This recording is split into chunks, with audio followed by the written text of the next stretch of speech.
आज सुप्रीम कोर्टामध्ये माधुरी हत्येला पुन्हा महाराष्ट्रामध्ये आणि नांदणी मठामध्ये परत आणण्याच्या संदर्भामध्ये पुनर्विचार याचिकेची सुनावणी झाली।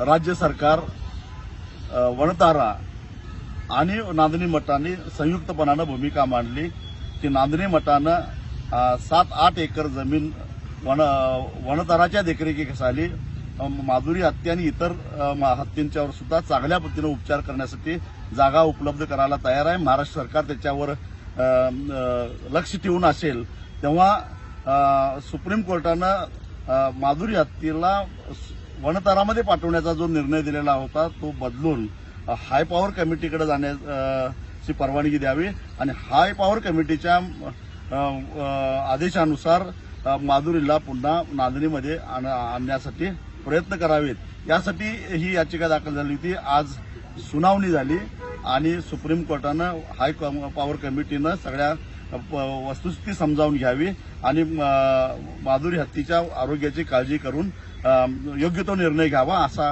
अत्यंत महत्त्वाचा असा निर्णय घेतलेला आहे।